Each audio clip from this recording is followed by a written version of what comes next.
Hindi porket na kay Kristo, exempted sa tukso. To be human is to be tempted. Hanggat tao ka, pwede kang tuksuin, pwede kang matukso. There is no level of anointing that will give you exception sa mga temptation ng ating buhay. Pero bago tayo magpatuloy, kailangan lang klarong-klaro muna sa ating lahat na hindi naman po kasalanan ang tukso in itself. Ulitin ko, ang tukso hindi kasalanan. But the way you respond to that temptation will determine if this will become a sin or not. Pag pinag-aralan niyo po ang Biblia, makikita niyo na maraming mga biblical heroes ang tinukso din. May mga nagtagumpay, may mga bumagsak. Si Adam and Eve nung tinukso, bumagsak sa temptation. Si Cain nung tinukso, bumagsak sa temptation, nakapatay pa. Si King Saul, natukso. Si Samson, natukso. Si David, natukso. Si Peter, natukso. Si Judas, ng Judas, at natukso. However, meron din naman po tayong forefathers na nagtagumpay. Katulad po ni Apostle Paul. Si Daniel, nagtagumpay siyang hindi kainin ang king's food. Si Shadrach, Meshach, and Abednego. We just read it right now. Si Joseph, nagtagumpay. And of course, makakalimutan ba natin? Si Jesus Christ, who won over this temptation. Bakit? Alam po ng mga taong ito, kasama na ang ating Panginoong Yesus, na nagtagumpay sa tukso that lahat ng kasalanan is evil. Lahat ng kasalanan is destructive. May mga kasalanan at temptation na nagbibigay at nagdadala ng consequences na pagdudusahan mo in your lifetime. May mga kasalanan at temptation din naman na magdadala ng consequences hindi lang sa lifetime mo, kundi sa susunod na lifetime ng iyong mga anak at ng iyong mga apo.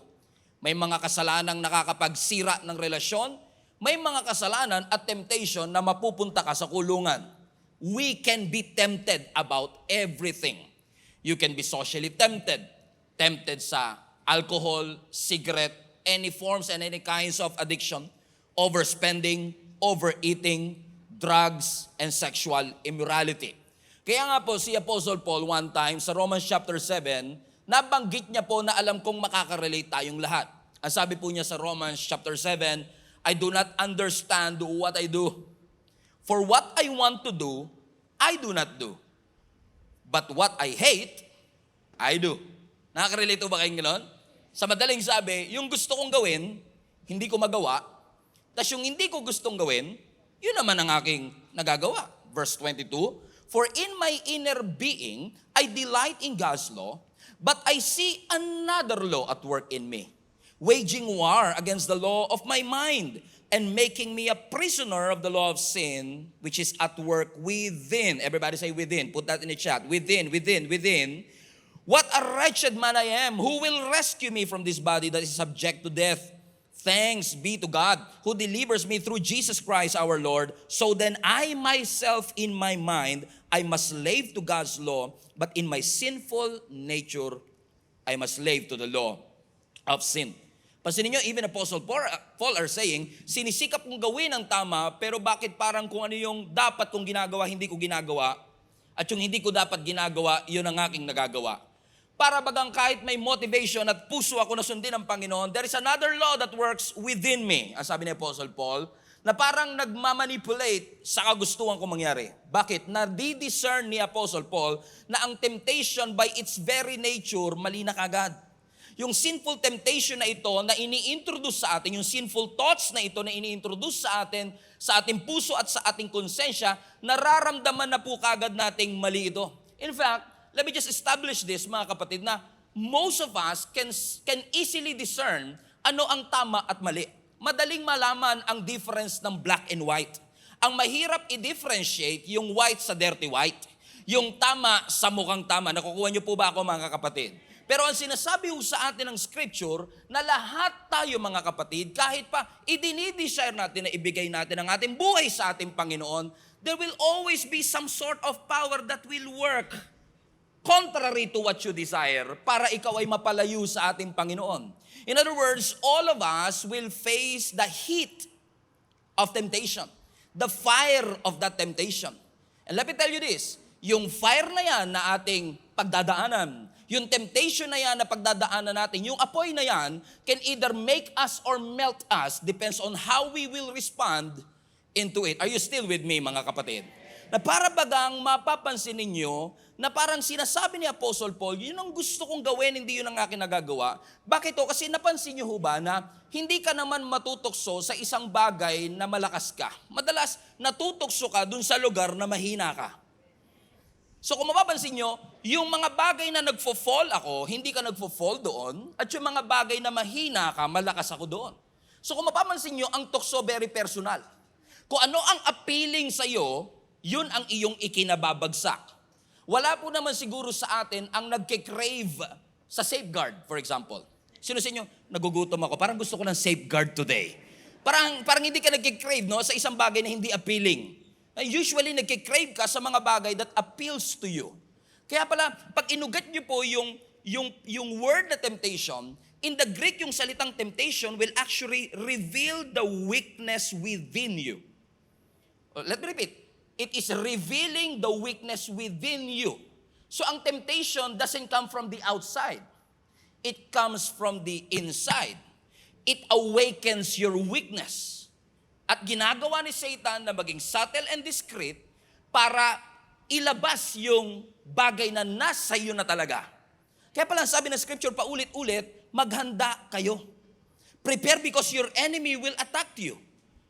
Sabi ng Apostle Paul, be on your guard because day after day, he will attack your weakness. Ang sabi ng Matthew chapter 26 verse 41, kahit tahimik yung katabi mo kasi siya ang topic natin today. Ang sabi ng Matthew 26:41, basahin po natin sabay-sabay. Magbantay kayo at manalangin upang huwag kayong madaig ng tukso. Ang espiritu'y nakahanda, ngunit ang laman naman ay mahina. The spirit is willing, but the flesh is weak. James chapter 1 verse 14 to 15. Temptation comes from our own desires, which entice us and drags us away. These desires give birth to a sinful action, and when sin is allowed to grow, it gives birth to death. Ibig sabihin, hindi mali ang temptation, pero nagiging kasalanan ng temptation pag na-mishandle natin ito. Kasi ang plano po ni Satan, in case you're not aware, wasakin tayo. Kaya nga paulit-ulit din po sinasabi ng scripture, do not give Satan a foothold in your life. Na pag sinabi mong foothold, para huyang bara. Halimbawa, sa bahay po ninyo, kahit po sarado ang bintana, sarado ang pintuan dun sa papunta ng swimming pool ninyo, or sarado yung pintuan papunta ng kitchen, papunta ng kwarto, pero as long as yung front door, hindi completely nakasara. Kasi parang hinaharangan ni Satan ng kanyang paa, hindi mo masara, foothold. May hawak siya sa'yo. And that could be anything. That could be fear, anxiety, unforgiveness, habitual sin, hidden sin. Hanggat hindi ho nasasara yung pintuan o yung gate, patuloy tayo at paulit-ulit tayong nanakawan at wawasakin ng ating kaaway. Tatandaan nyo to, ang objective ni Satan, hindi lang bumagsak ka sa kasalanan. Ang objective ni Satan, mamuhay ka sa kasalanan. Ang objective ni Satan, maging komportable ka sa mali. Maging komportable ka sa kasalanan kasi nga kung ano yung appealing, yun ang ibibigay niya sa'yo. Maaaring appealing sa'yo ang chocolate cake, sa katabi mo hindi. Pero maaari din naman na appealing sa'yo ang ibang bagay na hindi appealing sa kanya. Pero inaalaw po ito ng Panginoon para tayo ay tulungan at i-grow. Because yung mga temptation na yan ang mag-authenticate ng ating pananampalataya. Yung mga temptation na yan ang magpe-perfect ng ating mga pananampalataya. Hindi galing sa Diyos ang temptation, pero inaalaw ng Lord ang temptation to authenticate your faith. Sana mapansin niyo ako one time. Ulitin ko lang, tinitest tayo ng Diyos, pero hindi tayo tinetempt ng Diyos. Ang testing galing sa Diyos, ang temptation hindi sa Kanya. Inaalaw niya, pero hindi galing sa Kanya. Anong difference ng testing sa temptation? Usually, ang test, ibinibigay with a purpose na pumasa ka. Pero ang temptation, ang purpose niya, bumagsak ka. Hindi intention ng Diyos na bumagsak ka. Ang intention ng Diyos, pumasa ka. Tinitest ka niya, pero hindi kanya tinetempt. Pero iaalaw ng Lord minsan na yung temptation mangyari sa ating buhay para i-authenticate ang ating mga pananampalataya. For example, sasabihin mo, Lord, punuin niyo ako. Panginoon, i-stretch mo ako. By the way, be careful what you prayed for. Kasi kapag nanalangin ka sa Panginoon na stretch me, ay talagang magkakaroon ka ng stretch marks. Hallelujah. Amen? Kasi hindi mo masasabing na stretch ka kung walang stretch marks. Amen? Kaya mahirap mag-pray sa Lord na, Lord, habaan niyo pa po ang pasensya ko. Okay, your wish is my command. Tapos magugulat ka, bakit kaya ganun? Dati hanggang alas 10 lang yung kapitbahay namin sa Bidyoke, ngayon hanggang alas 2 na ng madaling araw. Bakit parang ngayon laging mainit ang ulo ko? Irritable ako kung kani-kanino. Bakit? Nagtatanong ka sa Panginoon, Lord, tanggalin niyo na po ang mga bagay na ito. Sabi ng Lord, kala ko ba? Gusto mo maging patient. Paano ka magiging patient kung walang nakakapag-test ng iyong patience? So minsan iaalaw ng Panginoon niya para i-authenticate, para i-perfect, para i-mold yung ating mga pananampalataya sa ating Panginoon. Amen? And minsan naririnig natin, okay, panalangin natin sa Panginoon that God will get rid of this temptation. It's impossible to get rid of temptation. You cannot get rid of it. You can deal with it, but you cannot get rid of it. So if we cannot get rid of it, might as well we will deal with it. Hopefully by God's grace, we will overcome this temptation in our lives. This is where our text brings us. Si Joseph, isa sa mga anak ni Jacob, nakainggitan ng kanyang mga kapatid, tinapon sa balon, binili ng mga Ismailita, binili ng Egypt para magsilbi sa kanila. To cut the long story short, dahil sa kanyang excellence, at dahil sa kanyang skills and talent, na-promote siya sunod-sunod, na ang sabi ng scripture, because God was with him, he and the entire Egypt was blessed because of him. Nasabi ng scripture, sa sobrang blessed nitong si Joseph, hindi lang sa finances, kasi sabi ng scripture, si Joseph daw po ay well-built and handsome, meaning pati physically blessed. Sana all talaga. Amen? He was well-built, he was handsome, napansin ho siya ng asawa ng Potiphar, yung administrator nitong Egypt. At nung napansin siya ng asawa ng Potiphar na gwapo at masculine at well-built, ang sabi niya kay Joseph, sipingan mo ako. Pero ano ang sabi ni Joseph? Ang sabi ng verse 9, how then could I do such a wicked thing and sin against God?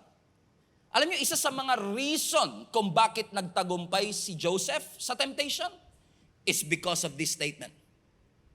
Because if we really want to overcome temptation in our lives, the first stage of overcoming temptation is to recognize there is a temptation. Hanggat hindi mo nare-recognize na dinadaya ka, hindi mo nare-recognize yung magnitude ng kasalanan na ipinapagawa ng kaaway sa iyo, madaling bumigay at mag-give in. Pwedeng sabihin ni Joseph, okay, kung yun ang gusto mo, fine. Pero anong sabi ni Joseph? Balikan natin ang verse 9. Paano ko magagawa ang karumal-dumal na bagay na ito sa harapan ng Panginoon? Magkakasala ako sa Diyos. Hindi naman, wala namang sinabing marami makakakita sa kanya. Pero ang alam lang ni Joseph, kahit walang nakatingin, ang Diyos laging nakatingin. Na-recognize niya eh. Napakahalaga po pala sa atin na in order for us to overcome temptation, we have to recognize you're being tempted. You're being deceived. There is a presence of temptation. You have to open your eyes and see temptation and deceptions are present in your life. And also recognize may cost ito. Na anumang pansamantalang bagay na pagbibigyan mo will have a potential to give you a lifetime of misery. That what it takes lifetime to build can be messed up in a moment of joy or happiness. Kayang sirain ng pansamantalang kaligayahan ang dekadang pagsisikap at pagpapagal na meron ka.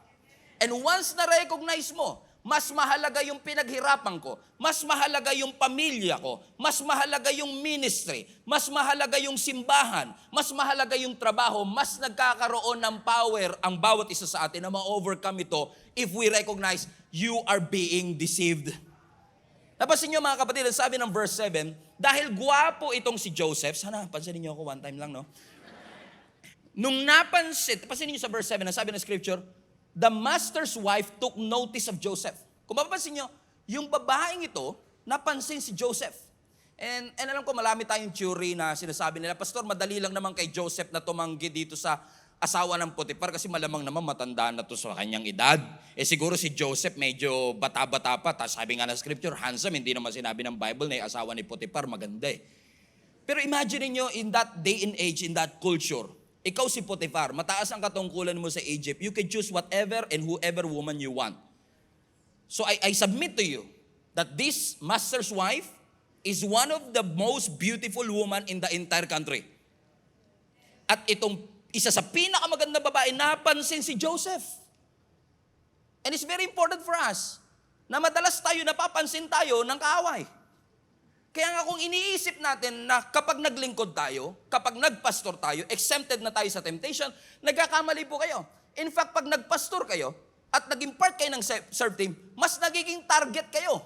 Napapansin kayo. Parang tumitindi commitment niya na. Nag-enroll na naman sa growth track yan Nag-enroll na naman sa link up yan Bigyan ng pagsubok yan.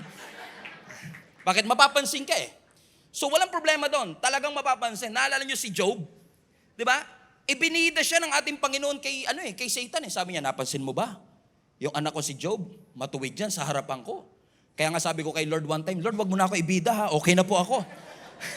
Kasi alam ko nangyari kay Job Pagkatapos may ibida. So napapansin ng kaaway kung ano yung commitment level that we have.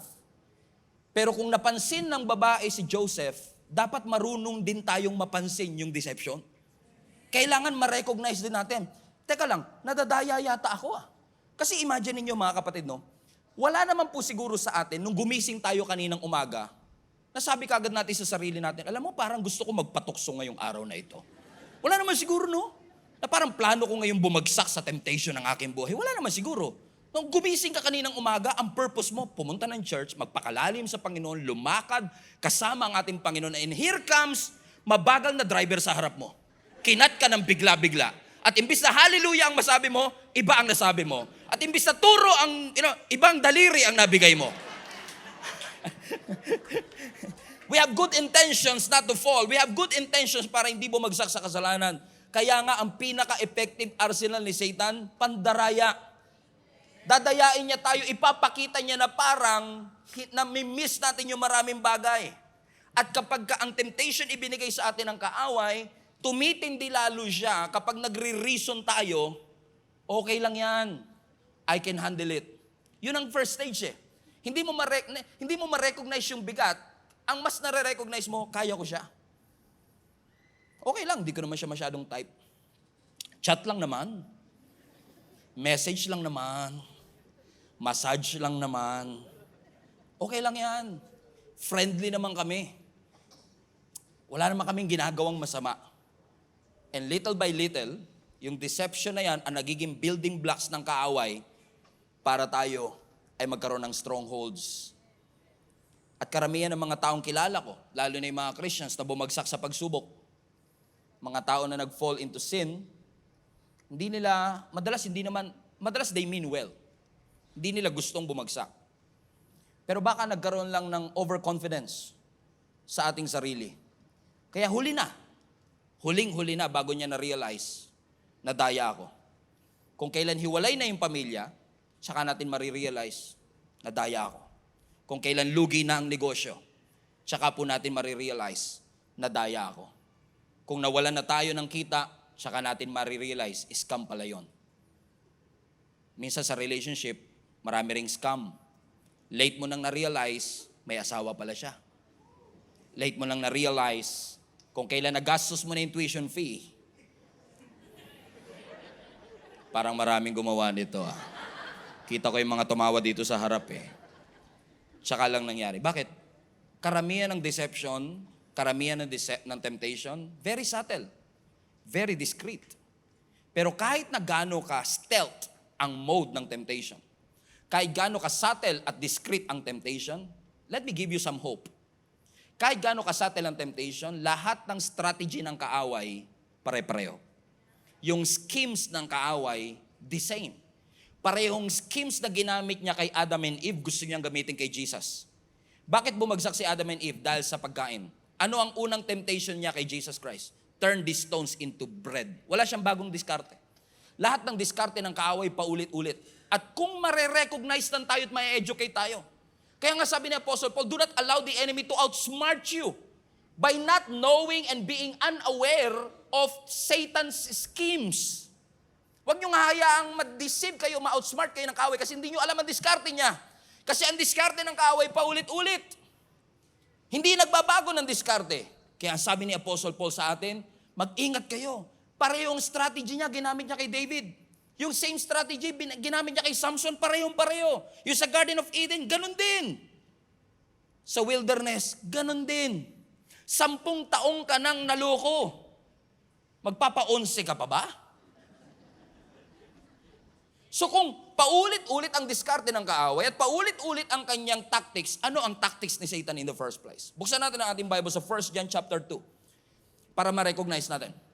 1 John chapter 2 verse 15. Do not love the world or anything in the world. If anyone loves the world, the love of the Father is not in them. Basa, verse 18. For everything in the world, the lust of the flesh, the lust of the eyes, and the pride of life comes not from the Father, but from the world.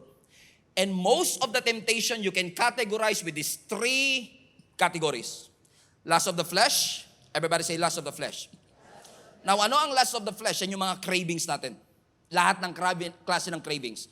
Cravings for food, cravings for sex, lahat ng klase ng cravings natin.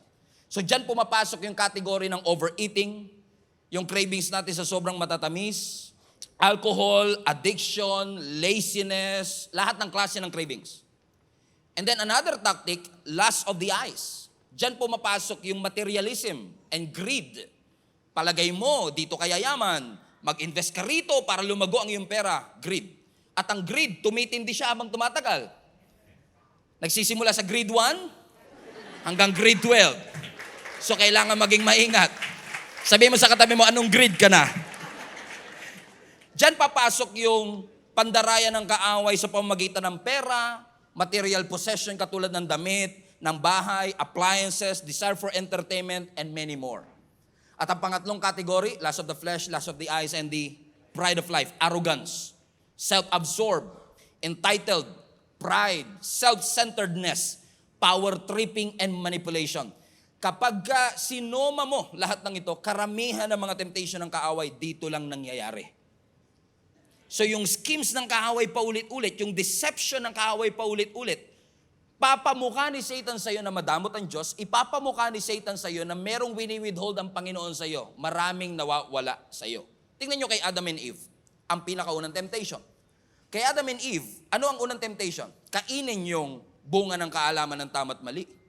Now if you study the history in the context and the study of this Bible scholar who spent their life trying to understand what happened there, sabi ng maraming Bible scholar, doon daw po sa Garden of Eden, they have approximately 8,000 to 10,000 kinds of trees. Kinds. Not just trees, kinds of trees. Na allowed kainin. Except for one. Napansin niyo kung ano yung bawal? Gusto ni Satan doon ka mag-focus. Para pag mumakay madamot ang Diyos. O tingnan mo, ba't pinagbabawal to? Ang damot naman ng Diyos nyo. Hindi madamot ang Diyos, ang daming pwede. Pero dinadaya tayo ng kaaway. Kung ano yung bawal, may wini-withhold siguro ang Panginoon.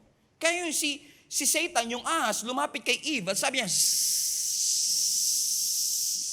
talaga bang sinabi ng Panginoon niyo na bawal kainin ang mga bunga ng puno dito sa Garden of Eden? Sabi ni Eve, hindi naman. Tama siya doon. Hindi naman. Pero sabi niya, itong puno na nasa gitna ng Garden of Eden, yan ang hindi namin pwedeng kainin. Sapagkat kami mamamatay. Ang sabi ni Satan, hindi kayo mamamatay. Alam kasi ng Diyos na kapag kinain niyo yan, mabubuksan ang inyong kaalaman at kayo'y magiging Diyos. Hindi nila na-realize na yung wisdom na binibigay ng Lord sa kanila, para na rin silang Diyos. Pero anong ginagawa ng kaaway? Tinutwist ng kaaway yung Word of God na hindi nila namamalayan. Satan will make you focus. Ito yung binawal ng Diyos. So pag mumukain ni Satan na madamot ang Diyos, so hindi mo ma-recognize ang temptation kasi nagmumukhang masama ang Diyos sa iyo. Alam mo, magbisyo ka, maraming nawawala sa iyo pag di mo yan ginawa. Alam mo, mas masarap gumawa ng mali kaysa mamuhay na kasama ang Diyos. Sasabihin ni Satan, alam mo, ang sex, physical lang naman yan. Huwag ka maniwala doon sinasabi ng pastor niyo. Sex is just physical. Okay lang tignan mo, hindi mo naman nahahawakan eh. Pag nahawakan mo na, okay lang hawakan mo, hindi mo naman titikman eh. Pag natikman na, okay lang tikman mo, hindi mo naman ngunguyain eh. May progression. Idideceive tayo ng ating kaaway. So we really need to learn how to recognize it. Recognize the temptation, and more importantly, recognize the cost of this. Kung gagawin ko ito, magbibigay ito ng pansamantalang kaligayahan, but my family will suffer in the future. And with that, you will start to realize this is a deception. And after recognizing it, number 2, ways that we can overcome temptation is to resist temptation. So number 1, recognize. Number 2, resist. Everybody say resist. So ano ang sabi ng scripture? Ang sabi ng verse 7, si Joseph pa rin ito. So na-recognize niya, how can they do such a thing? Ang sabi ng verse 7, after a while, his master's wife took notice of Joseph, and ang sabi ng scripture, come to bed with me. So inaya o inakit ng asawa ni Potiphar, itong si Joseph, sipingan mo ako. Pero ano sabi ng verse 8? But he refused. Resist. Tumanggi si Joseph. At madalas mga kapatid, sa unang temptation, madaling tumanggi. Ang mahirap, kaya nga resist eh. Madaling mag-refuse sa una, pero pag paulit-ulit, yun yung mahirap. So ano nangyari? Nung tinanggihan ni Joseph yung asawa ni Potiphar, hindi huminto yung asawa ni Potiphar. Tinuloy pa rin niya. Ang sabi ng verse 10, and though she spoke to Joseph day after day, so every single day, come to bed with me. Come to bed with me. And every single day, Joseph refused to go to bed with her or even to be with her. Bakit? Alam ni Joseph, pwede akong tuksuhin pero hindi ko kailangang magpatukso. Alam ko na kailangan kong i-resist ang bagay na ito kasi alam kong sisira ito sa pagtawag ng Panginoon sa akin, ng calling ng Panginoon sa aking buhay. Ano po? Okay. Ano po ang gagawin ninyo kapag one day, gumising kayo madaling araw, pagbaba nyo ng kusina, nakakita kayo na magnanakaw sa loob ng bahay ninyo? Hindi rin kayo makapaniwalang may magnanakaw kasi wala naman siya mananakaw, di ba? Pero assuming na mayaman po kayo. At pagbaba ninyo ng hagdan, nakakita kayo magnanakaw, gaganon-ganon ka pa pagbaba mo. Anong gagawin mo? Obviously, papalayasin mo yung magnanakaw, right? That's the logical thing to do. Pero nakakita na ho ba kayo ng pagbaba niya, nakakita na magnanakaw? Kumain ka na ba? Kain ka muna, tara. Kain ka muna. Wala akong nakitang ganon. Pero spiritually speaking, marami sa ating ganon. Na-recognize mo na there is a deception. Na-recognize mo somebody is stealing your joy and peace. And yet, imbis na palayasin at i-resist. Pasok. Nag-text yung ex. Pasok. Eh, tinitignan lang naman ng ex mo kung may lugar pa siya sa buhay mo. Ikaw naman, pasok. Nagkape ka na? Sabi mo sa katabi mo, resist. Amen? You can do. In order for us to overcome temptation by the grace of God, we will do everything that we can. Everything that we can to get the thief out of our life. What you allow into your heart, what you allow into your mind, what you allow into your heart, it matters. It matters what you listen to. It matters who you listen to. It matters what you see and how you see it. It matters how you speak and how you say it. It matters what you allow in your heart because what comes in will always come out. Ano po sabi ng James chapter 4 verse 7? Submit yourselves then to God, resist the devil, and he will flee from you. The devil is just waiting for the opportunity to get into your heart. And you should know who you are and whose you are. You cannot resist the devil kung hindi mo kilala kung sino ka. Amen? Sa palagay mo yung suot ng katabi mo ngayon, kung papatalunin natin siya sa swimming pool, tatalon agad siya na hindi siya magbibiyes? Kung yung suot kaya ng katabi mo, kung maglalaro tayo sa putikan, willing siya na magpaputik, malamang hindi. Kasi mahal tong suot ko. Favorite ko tong damit na ito. Mahal kaya pagkakabili ko dito. And many of us, kaya madali lang sa ating tumalon sa kung saan saang ilog kasi hindi natin nare-realize yung meron tayo at kung sino yung Diyos na ating pinapanampalatayanan. But once you realize that you are the Son of God, you are redeemed, bought with a price, you are forgiven, God has bled, died for you and for me, hindi mo basta-basta bibitawan yung bagay na meron ka. Kailangan malaman mo, anak, yung worth mo. Use every authority that you have as a Christian. Use every authority that you have as a son of God to get the devil out of your life. I recognize Kaya po tayo nag-fall into temptation. And I include myself too. Lahat tayo nag-i-struggle with it. Pero alam niyo, kaya tayo nag-fall kasi may need naman talaga eh. Ba't tayo nag-fall into addiction? May need naman talaga, naghahanap ka ng need. May need eh, may pangangailangan. Yun nga lang hinahanap natin sa illegitimate source. At yun na nagiging reason kung bakit nababaon tayo dito. We cannot resist it kasi nga, nalulubog tayo at nalulubog po tayo sa mga bagay na ito. Let me tell you this, the only way for us to overcome temptation is to recognize and resist the devil in our lives. Hindi porket nag-worship tayo at lukot na lukot ang mukha natin kanina, matutuwid ang ating buhay. You need God to be at the center of your life. You need the grace of God to overcome and resist the temptation. Hallelujah. Amen? Amen? In fact, let me tell you this, bago ko makalimutan. Kung nag-i-struggle ka sa isang bagay, hindi ka pa bumabagsak, pero nag-i-struggle ka, alam mo, pag nag-stay ka pa, babagsak ka. You know what I mean? Meron kasi sa atin na, tinitry mo i-resist, pero alam mo, katulad ng asawa ni Potiphar, paulit-ulit din. Every time makakakita ka ng ganitong movies, every time makikita mo yung ganito, makikita mo yung ganyan, parang pakiramdam mo, hirap na hirap ka, at ayaw mong bumagsak. The best way for you to do is to expose that struggle. Because ang lakas ng kasalanan, humihina kapag na-expose. So, look for somebody, a link-up group, somebody that you can trust and expose your struggle. Bro, can you help me? Kasi every night, nag-i-struggle ako with pornography. And when you start to expose that temptation, yung strength na kasalanan na babawasan, and you will start to resist that temptation by opening up. Amen? Sabi mo sa katabi mo, resist. So how can we overcome temptation? Number 1, recognize. There is a temptation. Recognize the cause of it. Ang daming recognize yan. Number 2, resist the temptation. At ang pangatlo, pinakauli, run. Takbo. Bakit? Katulad ng asawa ni Potiphar, kahit na pinaalis mo na, ayaw pa umalis. So kung di ka aalis, ako ang aalis. I will run away. Amen? Ano ang sabi ng verse 12? Ang sabi ng verse 12, paulit-ulit na, background story, paulit-ulit siyang nilalapitan ng asawa ni Potiphar. Sipingan mo ko, anong ginawa niya? Ang sabi ng verse 12, tumakbo siya, he left his cloak in her hand and he ran out of the house. Hindi niya sinabing, kaya ko to. I can withstand this temptation. And many of us, unfortunately, instead of running and instead of flee, ang sabi ni Apostle Paul, flee from sexual immorality. Hindi sinabi ni Apostle Paul, feel. Sabi niya, flee, nagkamali ng letter, nagka-rumble, naging feel. Flee dapat. Niramdam mo pa. Kinaya, kaya ko to. Amen? Pero ano ang sabi ng scripture sa atin? The best way to do, kapag hindi na talaga, run. Takbuhan natin. Kasi, I submit to you, kaya tumakbo si Joseph, kasi alam niya, kapag nag-stay pa siya, bibigay na siya. That's why he ran. Alam ni Joseph eh. Pero imbis sa tumakbo tayo, tinitiis natin. Kaya ko to. Hindi sinabi ng Bible na tiisin natin ang tukso. Ang sabi ng Bible na tiisin, problema. Pagsubok. Yung tukso, takbuhan. Tayo baliktad. Yung problema, tinatakbuhan. Yung tukso, tinitiis. Naunawaan niyo mga kapatid? Ang sabi ng scripture, flee.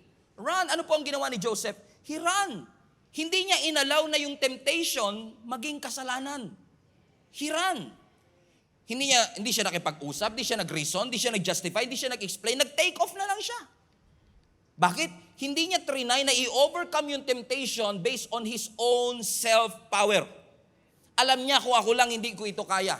I'm not as strong as I think I am. Hindi ako kasing lakas ng iniisip ko, so I will make no provision in the flesh because I know that this is too much for me to handle and I need somebody with greater power to work within my life para yung mga within mistakes and within limitations ko, ma-overcome ng Diyos na meron ako which is greater than I am.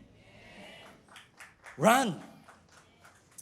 Ang sabi nga ng 1 Corinthians chapter 10, verse 13, no temptation has overtaken you except what is common to mankind. That's why it's very important for us to open. It's very important for us to submit ourselves before the Lord. Because sabi nga ng scripture, walang temptation na pinagdadaanan ka na hindi din pinagdadaanan ng iba. So when you expose that sin, when you expose that temptation, tinatanggalan mo ng power, tinatanggalan mo ng authority, yung kasalanan to stay and rule over your life. cannot get rid of temptation because we can deal with it. We can overcome it. Sabi na scripture, no temptation has overtaken you except what is common to mankind. But God is faithful. He will not let you be tempted beyond what you can bear. But in case you've been tempted, in case bumagsak ka na sa temptation, or in case dumadaan ka sa temptation, sabi na scripture, He will provide a way out so that you can endure it.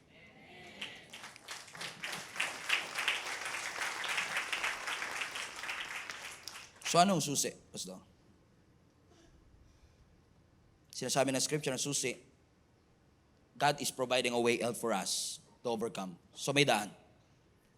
Hindi pagpapakasal ang solusyon sa pornography addiction. Hindi pagkakaroon ng maraming pera ang solusyon sa overspending. Hindi diet pills ang sagot sa overeating. Hindi efforts natin ang sagot sa ating guilt. Hindi willpower, hindi self-discipline. Jesus is the way out. Only Jesus is the way out. His grace is the way out. Because on our own, we cannot po, hindi po natin kaya on our own. But when God, Jesus on our side, greater is He that is in us than he that is in the world. I was talking to somebody earlier, sabi niya, Pastor, alam ko naman yung dapat kong gawin. Alam ko yung tama kong gawin. Pero parang hindi ko po kaya. Ano sabi ko sa kanya, buti matino pa naman ang isip mo. Kasi yun naman ang tama. Hindi talaga natin kaya. Mahina tayo, marupok tayo. Lahat tayo nagkakamali, lahat tayo nagkakasala. Pero hayaan mong si Jesus at ang kanyang grace ang mag-enable sa iyo para ma-recognize, ma-resist at tumakbo. Kasi madaling sabihin tumakbo ka. Pero ano mag-enable sa iyo para ma-motivate ka tumakbo in the first place? Kung na-enjoy mo rin siya. Di ba wisdom din sa Lord? Yung ibibigay ng Diyos yung wisdom for us to be enabled. And I was asking myself a question the other day. Sabi ko, si Joseph was able to run away from the temptation. Sana all. Sana all, kayang takbuhan ng lahat ng temptation ng ganun-ganun lang. But what enables and empowers him to really run away in the first place? And I believe, as time goes by, makikita nyo na talagang hindi lang na-recognize. Kasi sabi nga ni Joseph, di ba? How could I do such a thing? Sensible yung kanyang isip. He's wise. He's full of wisdom. Na si Joseph na tinawag nating Joseph the Dreamer, kung maaalala nyo ang buong konteksto ng kanyang buhay, di ba nung bata pa lang siya, nagkaroon siya ng panaginip?